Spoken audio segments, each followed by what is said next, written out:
to the Exploring Washington State podcast. Here's your host, Scott Cowan. Well, here I am today. I am with Jeanette and Lyz of Seeking Kombucha. Welcome to the podcast. Hi. Thanks, Scott. Thanks for having us. Thanks for getting on here. This is kind of, as always lately, impromptu, short, no planning, and let's just wing it type thing. So why don't you give our audience a brief overview of how you got started in kombucha and what you guys are doing now, and then I'll throw in questions as we go. Yeah, so we got started because I have always had a lot of stomach issues, could never really digest things, and I was introduced to kombucha and started drinking it, and so it was helping my stomach, helping me be able to process and eat more foods. But the more we started drinking it, the more we realized we started paying more attention to what was in these actual kombuchas we were buying. And it was a lot of juice and sugar. And we were like, wait a minute, why is there so much juice and sugar, and they're pasteurized? And so then we decided to start making our own because we wanted to see what was going into our kombucha. So we use whole fruits to flavor instead of juice. And this is raw, natural kombucha. Right. So that's kind of a little how we got started. Did I miss anything? So how long has Seeking Kombucha been in business? In business, officially, it's been about almost 2 years. 2 years, yeah. Okay, cool. 2 years now, but we've been brewing for maybe 4 or 5 years now. Yeah. Okay. All right.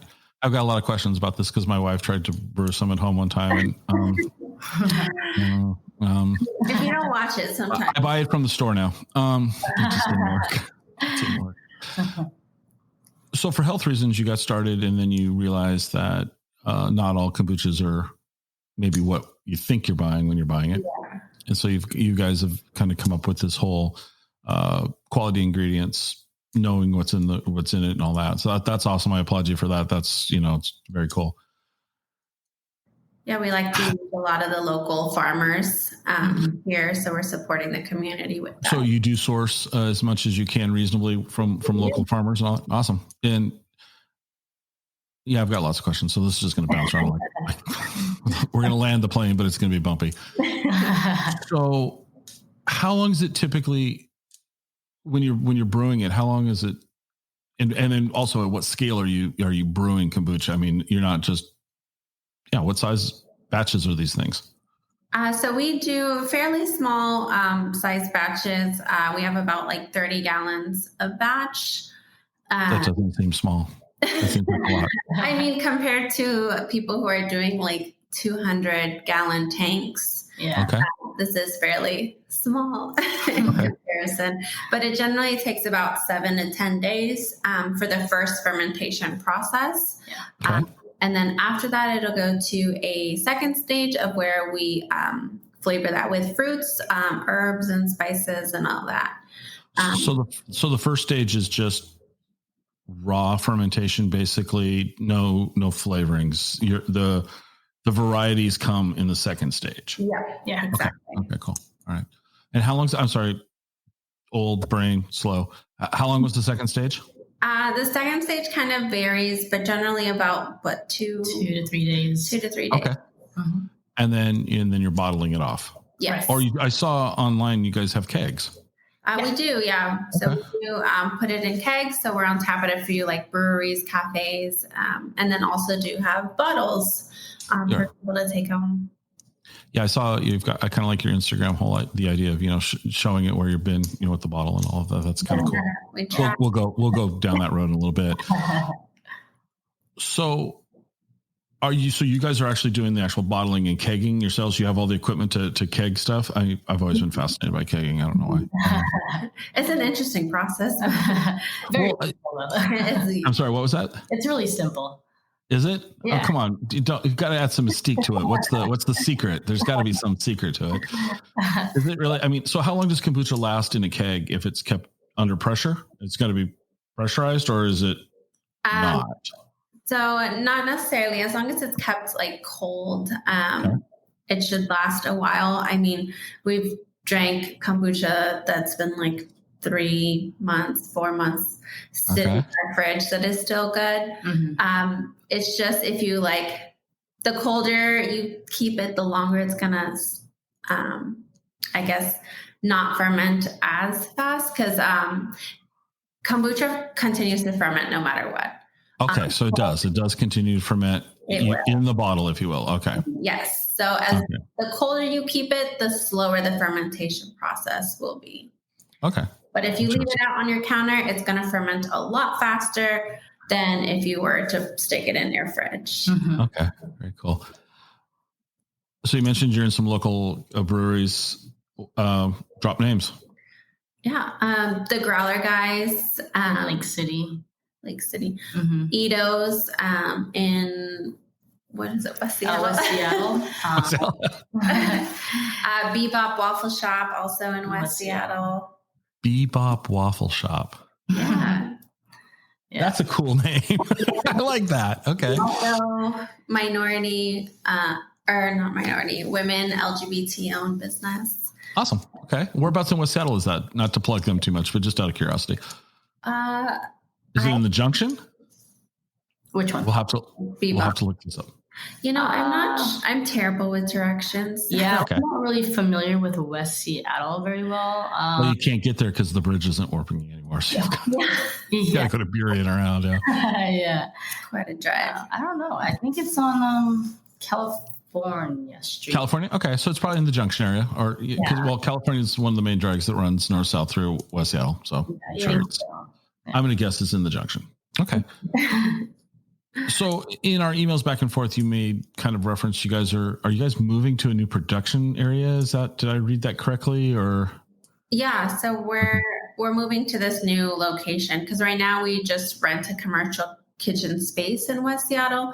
So now we'll have our own kind of space to brew out of. And then it'll also be like the tap room where we'll have, like 10 different taps of kombucha flavors along with a beer and cider tap.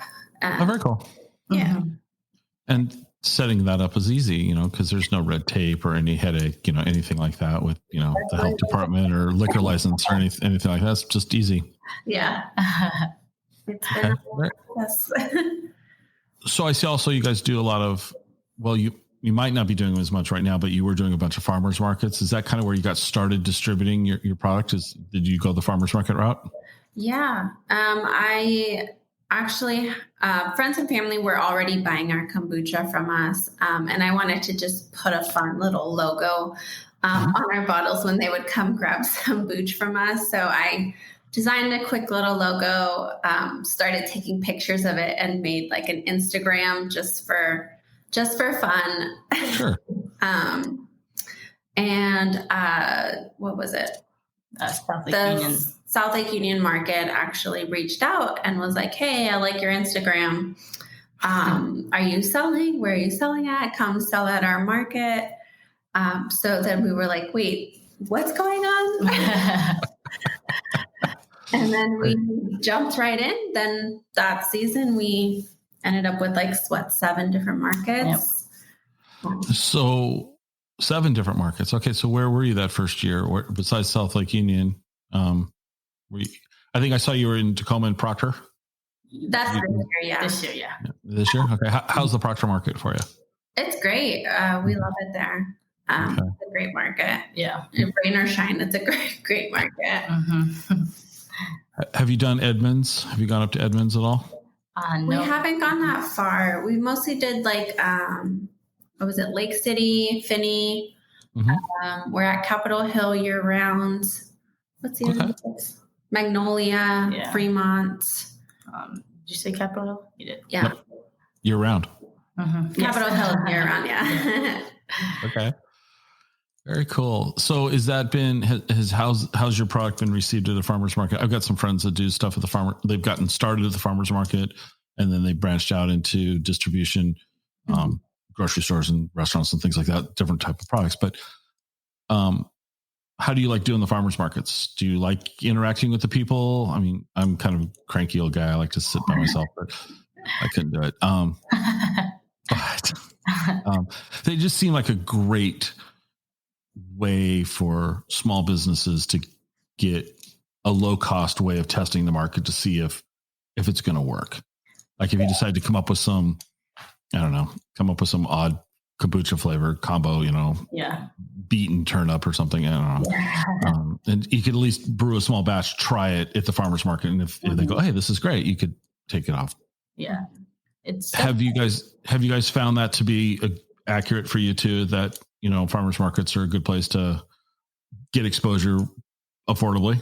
Yeah, definitely. It's been definitely like a really good experience, I think. And just getting to know our customer base. Everyone's always so friendly there. Getting actually to know, build a relationship with our customers there have been great. And then just having our face in the communities has been also helpful. People recognizing us, and coming back, bringing their bottles. Yeah, but I think the farmers market is definitely a great space for us. We like it. Yeah, we love interacting with the customers. I mean, we have customers that'll tell us how their week's been, and just like how our kombucha helped get them through the week. Or so it's great just talking to customers and just being like, "Hey, I'll see you next week." There you go. And so you guys, you have a lot of people bringing the bottles back to you.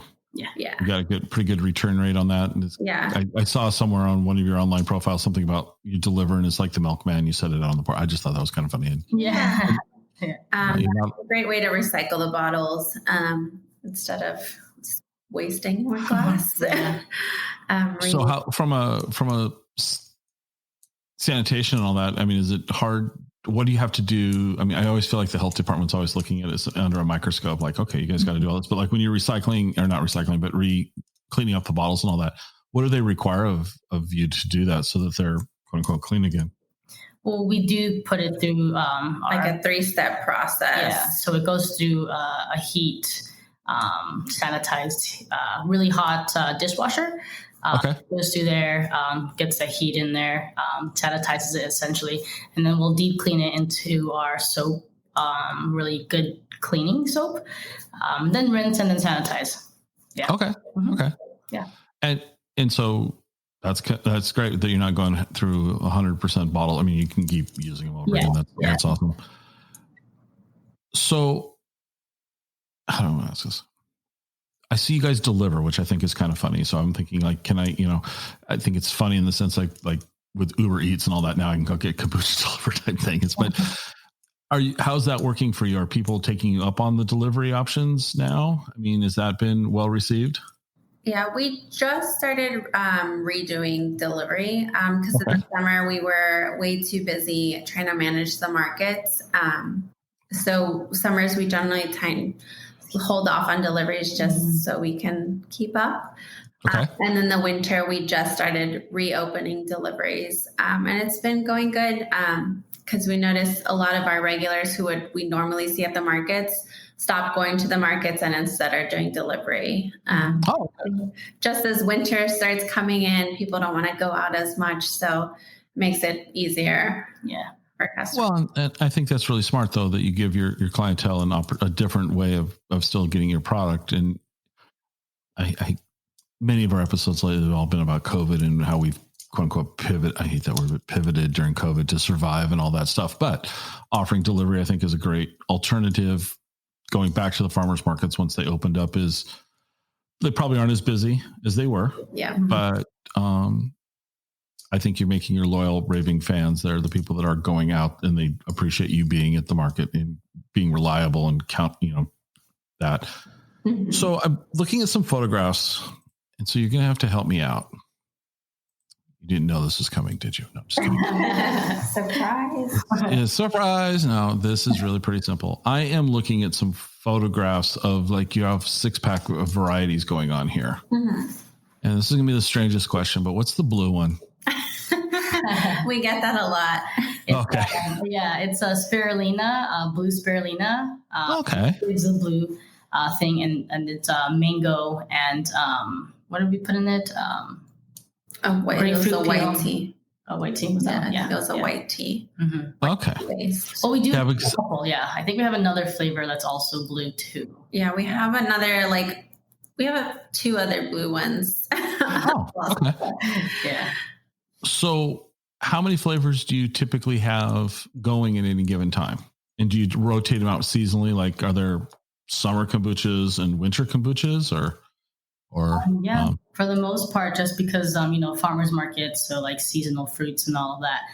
But what we try to do is buy bulk as much as we can if we do, and then freeze them or cut them and freeze them, or buy it frozen from the vendors, because some of them actually do that.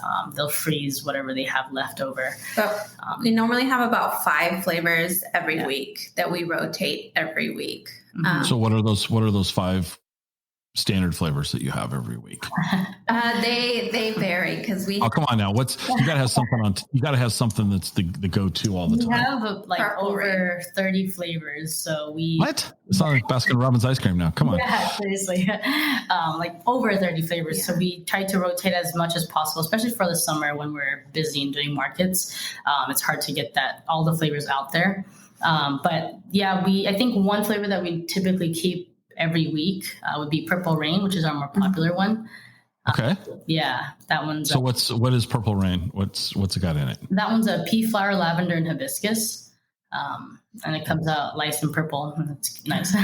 Cool. Generally, our more sweeter flavor. So I think most people who don't normally like kombucha tend to gravitate towards that flavor. Okay. So that's why it's the most popular, I believe. Okay, so that's okay. You stole my question. I was going to ask what the most popular one was. Yeah.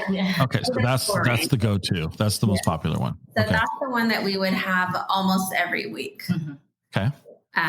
The other 4 flavors do change. Like this week, we'll have the healer, which is turmeric, ginger, and rose hips, and then a hibiscus and ginger, and then mango and lychee. Yeah. Oh. So with the ginger, when I had a ginger cider the other day, and it was the ginger was overpowering. It was like, I like ginger, but it was like, oh, this is a lot of ginger here. Yeah. How because I think ginger can be pretty overpowering. Yeah. Yeah, definitely. How do you kind of, I don't want to say ensure, but I guess I can't think of another word, ensure that the ginger is not going to take over that flavor that you're putting together? We don't juice our fruits or anything like that. So we use whole things. But for, so I think juicing the ginger in general gives it more of a stronger taste. The spicier. Yeah. So we have the organic dried ginger that we use. It's dried ginger. Okay. Yeah. So we use our organic dried ginger. It just gives it, I don't know. It doesn't give it much of a spice to it. It's not too overpowering. Yeah. So we had to test it to make sure. So we have the right measurements now where I think we know how much, because we've made a few that were a little too spicy. Yeah. But we've kind of nailed down the ginger. Yeah. For the most part. But it's just, everyone likes it different though. So some people really want that really strong ginger taste, or someone wants it more subtle. So we tried to go right in the middle where it's you can taste it, but it's not overpowering. But it's not, This cider was like, whoa. Wow. So you've got over 30 flavors. Mm-hmm. I always like to put people on the spot. There has to have been one of you had to come up with this idea, let's try this and this together. This sounds good. And it wasn't. So there must have been a failure along the way. So what was the flavor that you thought was going to be good that just didn't make it? I tried to make a medicinal one. Okay. And I put blueberries, burdock roots, marshmallow, and elderberries, I think. And elderberries. And it was it didn't taste good, but it was very sour and just very medicinally that I was like, ooh, even for me, this is. So how do you like your kombucha then? Do you like it I'm going to guess you don't like it on the sweet side. You like it more right in the middle. Okay. Yeah. I think it depends on the flavor. Yeah. I'm more like, what am I in the mood for kind of thing. Okay. So, I mean, because I have some flavors that like our customers like it sweet, but I'm like, I'm going to let it sit and ferment longer to get it a little more spicier. Yeah. So going back to the whole that it ferments in the bottle then. So if you've got a combo that's kind of on the sweet side today when you're delivering it to the farmer's market, if I drank it today, it's going to be quote unquote sweet. Yeah. And if I let it sit out for a couple of days, the sweetness will go away then, correct? It'll become more tasting, I guess, more sour. Yeah. We want to encourage our customers to play around with it. Because we do have customers that couples are like, I like it sweet, I like it tart.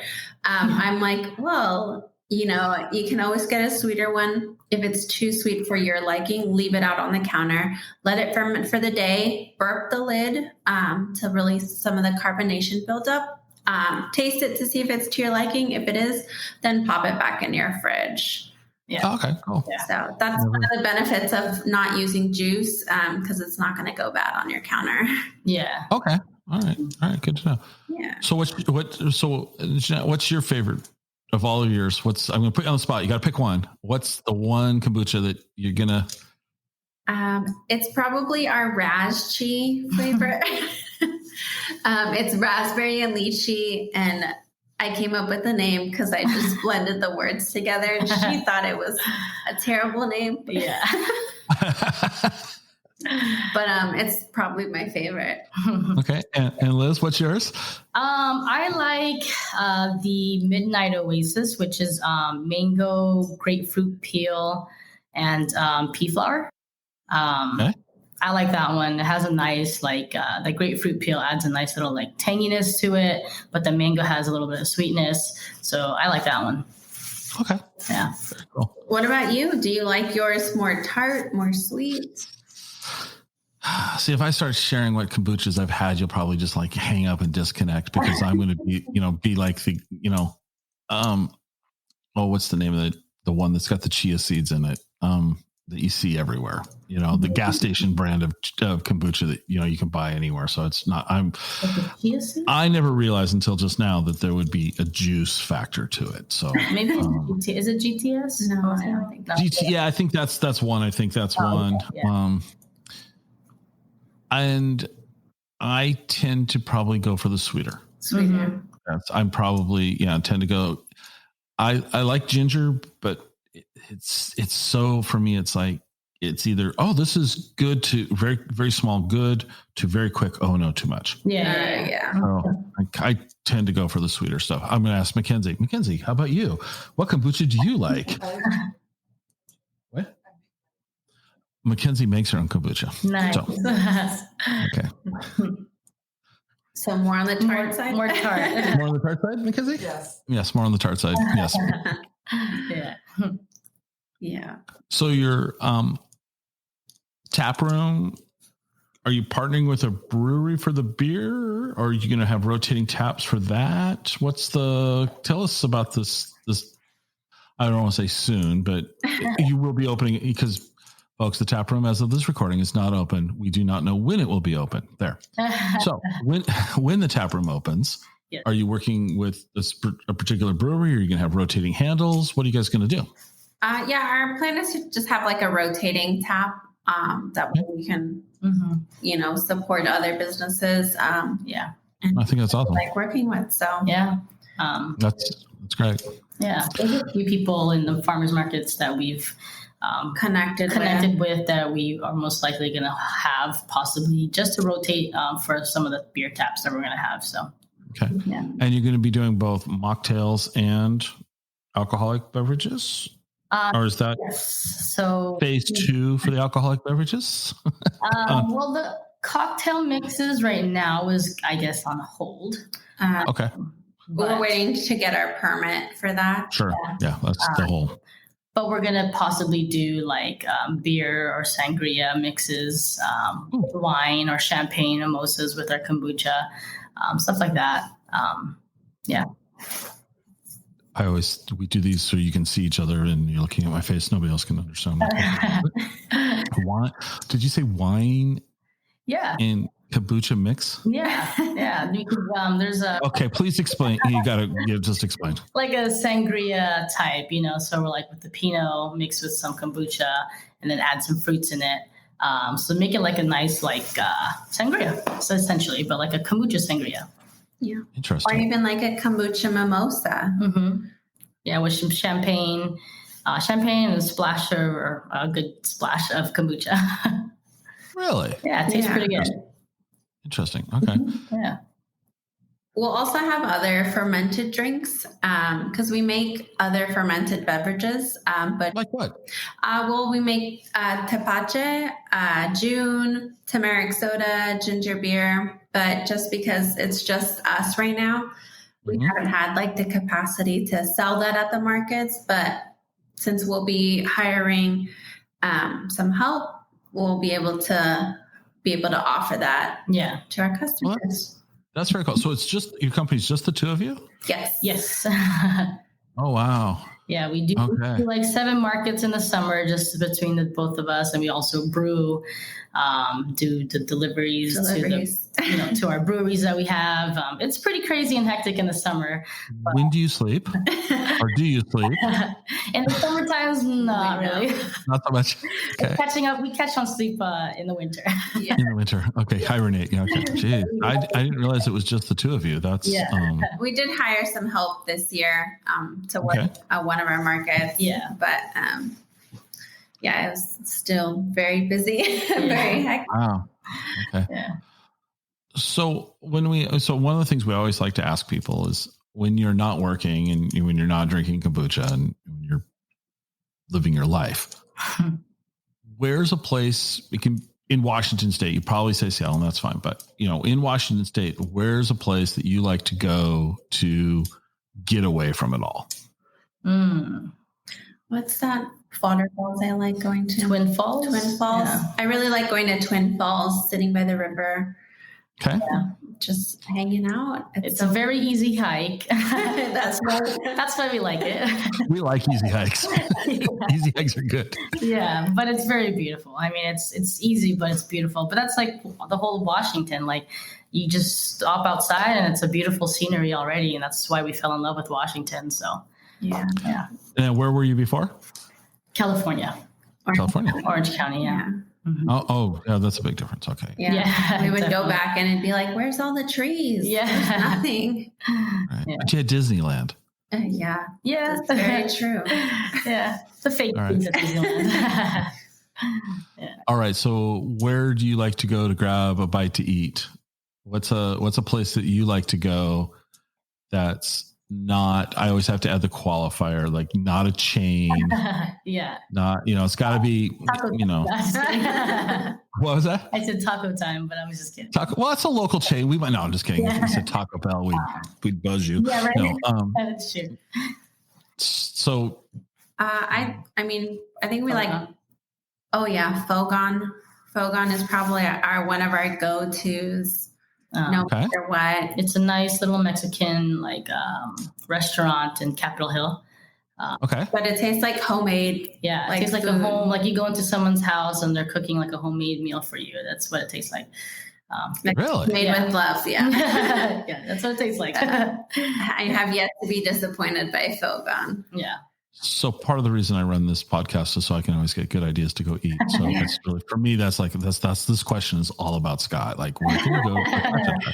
There's been some great suggestions. How about another place? Throw something else out. Kati Vegan Thai. Is that what it is? Yeah. Really good also. It's vegan Thai food. But it's really good. Yes. Is that on Capitol Hill or where's that at as well? South Lake Union, right? Mm-hmm. Yeah. Okay. Mm-hmm. Mackenzie's giving me the thumbs up here in the corner. I think at the corner of my eyes. Yeah, really good. We're not vegans, but our food is phenomenal. Okay. Delicious. Yeah. And let's see. Are you coffee drinkers? I mean, you moved to Seattle. Don't disappoint us. We actually have a coffee place that we just found, Coffeeholic in Columbia City, and they have a really good. They call it a Coffeeholic Dream, which is has with ube drizzle, and it's really good. Yeah, ube. Do you know what ube is? No. So what is, I guess it's like taro, essentially, kind of like taro, but sweeter. So purple potato. It's a Filipino food, I guess. Okay. Yeah. I am not. Interesting. It's good though. Yeah, it's good. So that coffee place has it, and it's really good. Okay. It's Vietnamese coffee. Yeah, Vietnamese coffee. Yeah. There was a phase when Kenzie was in high school that I went through a Vietnamese coffee phase. They're so good. I didn't sleep very much. Yeah. Those are really strong. No, it's just. And what's funny about it, not to be a snob, but the coffee's actually, Vietnamese coffee is not the highest quality coffee if you're a coffee snob, but when you do it right, oh my gosh, it's delicious. Okay. Yeah. Yeah. So let's just circle back though. 32 flavors. How did you guys start coming up with this? I mean, is there a giant kombucha recipe book on the internet that I'm not aware of? Or, I mean, how on earth did you come up with that many flavors? That seems like a lot. It is a lot. I mean, I think just like to experiment in general. And I have a palette. I'm Filipino, so I have a palette of I want to use a lot of Filipino ingredients to introduce to the markets, because you don't really see much like that in kombucha, at least. Even though in lychee that we use, we don't see a lot of lychee. We do whenever we can find rambutan, we'll use that. I do whenever we can get calamansi, which is like a Filipino lime, like a sweet lime. We'll try to use that into our kombucha as well. Just finding exotic fruits, I think, is a cool one for us. Yeah. So did you grow up in the Philippines? Or you? No, I grew up here. But you grew up in the States, but you from a household that cooked Filipino food? Yes, yeah. We had neighbors many, many years ago. We had neighbors that were Filipino, and they had us over for dinner one night, and it was just I didn't know. I mean, I had no clue what Filipino food was. And it was wow, this is awesome. I mean, it was amazing. Yeah, I know. I miss some home cooked Filipino food. So have you found any Filipino places in the Seattle? Is there much? Yeah, I mean, we got in touch with Jan Parker. She does her Filipino food in Tacoma at Proctor Market. Really good Filipino food if you're ever in the Tacoma area. Yeah, down there once in a while. Yeah. Okay. And how about you from home? What do you miss? I think same. I mean, those home cooked meals. I mean, we miss our family the most. Right. Right. Do they come up to see you? Sometimes. Yeah. Have you convinced them to move up, or are they going to stay in Orange County? Jeanette's family actually is pretty close to looking at houses over here, actually. So yeah. Okay. All right. They're considering that. Okay. All right. Well, Seattle housing prices. There we go. Yeah. Well, it's not as bad as California. Yeah. No, it's really, we've done our best to catch up in the last few years. I mean, Seattle housing prices have gone crazy. Right. So very true. Well, why don't we wrap this up, and why don't you tell us what farmers markets are you currently at during the winter, since we'll call this winter time. Where can people find you to try out your kombuchas? And maybe tell us a little bit about ordering them online, because I saw we could do that as well, and I didn't touch on that during the interview per se. So why don't you share all that? Yeah. You can find us at the Proctor Farmers Market in Tacoma on Saturdays. That is a year-round market. I think coming up, it's going to be switching to once a month market. But as of right now, it's every Saturday, right? I think so. Yeah. And then Capitol Hill is every Sunday. And that's all year round. So we will be at Capitol Hill every Sunday. And then our delivery, we do offer free delivery with a minimum of $22. Basically, Seattle, Bellevue, Kirkland area. Yeah. Okay. then it gets kind of far for us to drive. Yeah. But yeah, we do that. And then we're on tap for, I think we've mentioned some places already on tap. Yeah. Well, that's awesome. Congratulations on making it for your first couple of years. I applaud anybody who, I don't know. Actually, I didn't ask you, what did you do before you started making kombucha? What were you doing for livelihoods? So me, I was in management. So back in California, I managed a pizza parlor, I guess.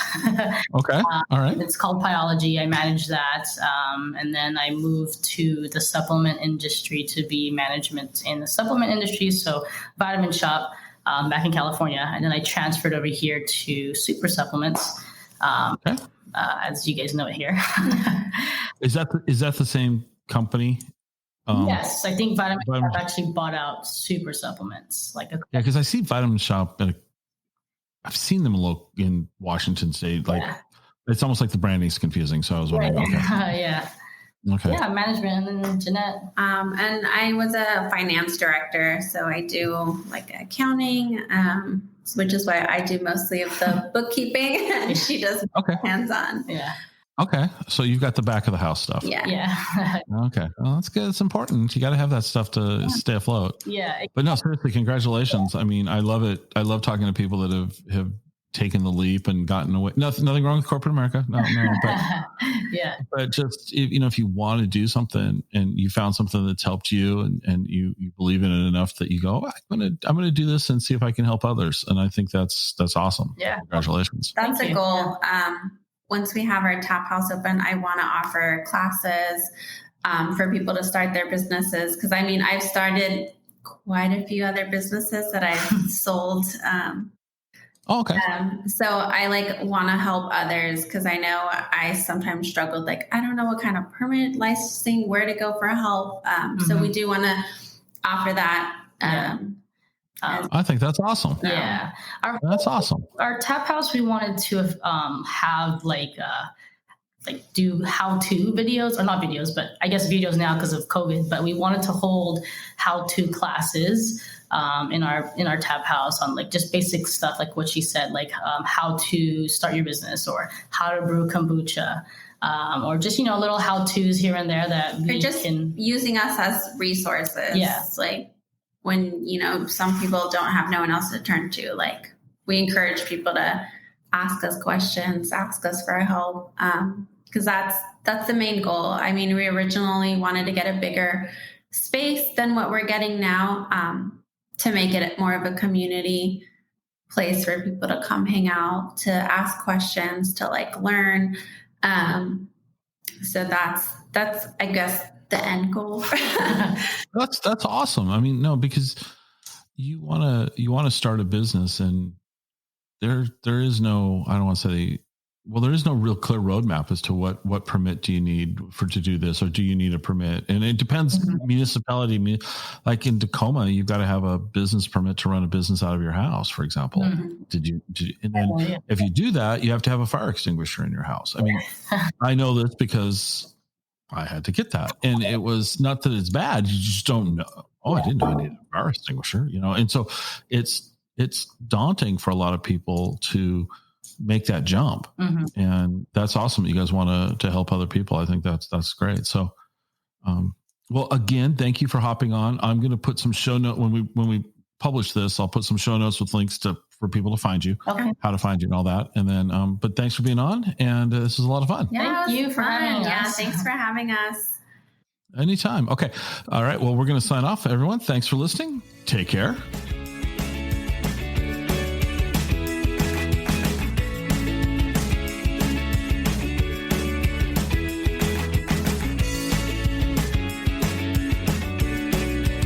Join us next time for another episode of the Exploring Washington State podcast.